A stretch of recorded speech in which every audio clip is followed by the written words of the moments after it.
8:22, we are back with Bastian Baker. That was your office for the weekend right there. Rogers Arena opening up for Shania Twain. In case you didn't know, singer-songwriter, the pride of Switzerland.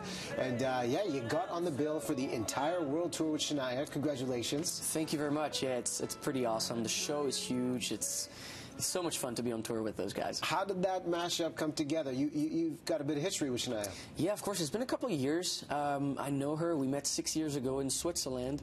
And it's funny, at the beginning, she would ask to come to my shows, and she would show up at festivals where I'd be playing, and I'd be like, oh, okay, she seems to like my songs. It's awesome.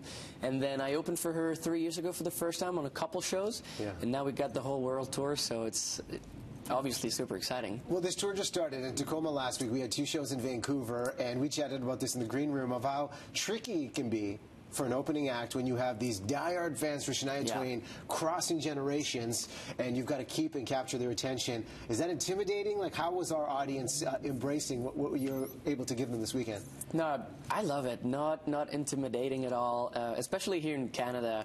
The crowd was so nice with me on those 2 shows in Vancouver. Really could feel the love, and I was happy to connect with the people. I just, I go on stage, it's me and the guitar. I'm just trying to be, as honest as one could be. And yeah, it was an amazing atmosphere for sure, yeah. Well, the backstory is simply incredible. In Switzerland, you played on the national hockey team. You discovered your passion of music, but your musical talents were discovered at a birthday party? Yeah, one of those nights, I wonder if this hadn't happened, where would I be? I don't know. It was around 2 or 3 in the morning. I was playing a couple songs to a couple 18-year-old friends, because I was 18-year-old at this time too. Yeah. And there was a guy sitting in the corner who happened to work in the music industry, and he was like, dude, these songs are great, they should be on the radio. I'm like, well, I don't know how to do this by myself, and so he signed me, and yeah, a couple months later my first song was on the radio, and from this we started building up the career, and here I am talking to you here in Vancouver, so it's been a fun journey so far. And respect for doing the 2 shows and showing up the next morning, because I know it was probably a little bit for you on the tour. But is this your first real glimpse into the North American audience, given what you've been able to establish over in Europe? Yes, so we've basically toured in Europe and Asia mostly, and so this is the first real opportunity for me to show my music to a North American crowd, and what an opportunity. I mean, Shania's been a mentor for me, so being on tour with her now is something really special. We're having a lot of fun. Well, I can imagine that too, because sometimes when you're opening for an artist, you just do your thing and then you walk away, and there's not a lot of interaction. But you 2 actually have a duet in the show as well. Absolutely, and this has happened to me in the past. You're opening for someone and you actually never even get to meet the main act. Here it's a total different story. We're playing a duet every night, then she keeps me on stage for another song where I play electric guitar and sing some backing vocals. So I really get to experience the thing.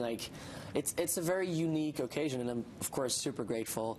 And it's amazing to see what a legend she is here in Canada, and feel the love.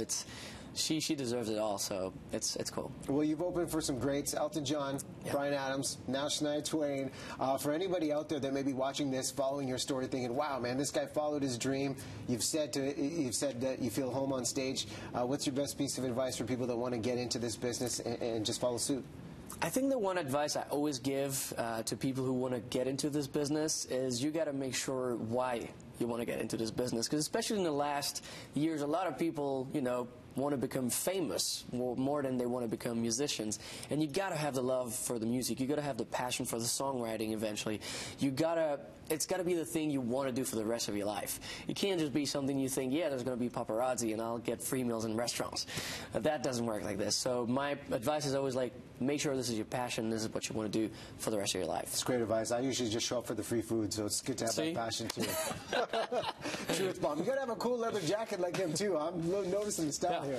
Yeah, I mean, there obviously is a lot of great sides of becoming a celebrity eventually. Yeah. But in the day-to-day life, it's not always this. So my real pleasure in this whole thing is to go on stage every night, sing the songs, connect with the audience, have them sing along, That's what really makes me come alive. And there it is. Look at this shot. This is you at home doing what you love. Bastian, congratulations, man. Thank you very much. Great to meet you. Thanks for having me here. Yeah, anytime you're in Vancouver, please do stop by. Listen, we'll take a break.